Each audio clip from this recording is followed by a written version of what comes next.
show you what I've been up to. Simple project turns into a nightmare again due to rust. Alright, feel this? It's not even half of it, there's more over here. It's all rust. Pieces of the station wagon right there. Look at that. Rust. Alright, this car got some rust, mostly on the rear axle. But when I was changing that fuel sender a couple weeks ago, it doesn't look so bad over here, does it?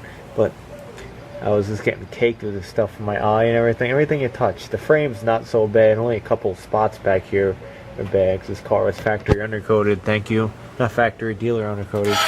But you got this heat shield over here. This is the one that was all rusted. It's actually starting to crack over here. It's a little bit thin.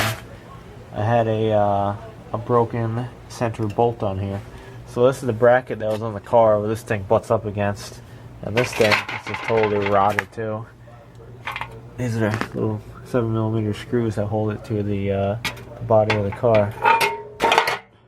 That was all blown out over there, all scaly. Put the grinder to it, blew right through. So I'm gonna have to go to the junkyard and get this and that. I'll get nice clean Florida parts. 200,000 miles, what we admit. So did that, you know. I said, I'll do a couple minutes with that, a couple minutes.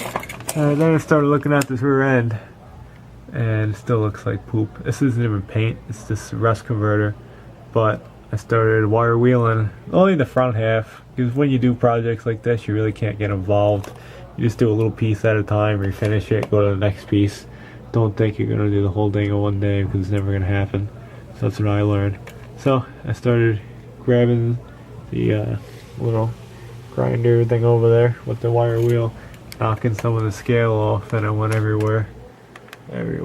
And then some of the scale still stays, so you gotta poke it off with a screwdriver, and there's still a lot of scale on its rear axle, but it looks better. And I put some rust converter on it, so kind of seal it up. Then yeah, not gonna be able to see it either. I still gotta remember too, I gotta hook up my airbag line again. This compressor doesn't work. I got another one, I gotta swap that too, another job. But up around like where the springs go, you're not gonna be able to see, it's all rusted up there. So I put a little rust converter up there, scraped it all off. These upper control arms look terrible, but I have brand new ones, so I'm not too concerned about that. And besides that, you know, a little piece at a time, it's gonna look better and better. Really want to paint the drive shaft on it too, grind it all down, paint it. Yeah, I got a sway bar underneath there, and box lower control arms, Bilstein shocks, and the airlift bags.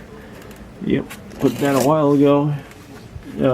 Scratched my quarter panel in the Apollo, working over there. A little chip on the bottom now. That kind of sucks.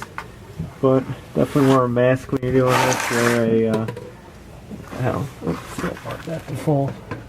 Wear a mask, goggles, or something like that, because it makes a real mess. So, little project turns to a big one. Look at all this rust on a piece. Send it to you.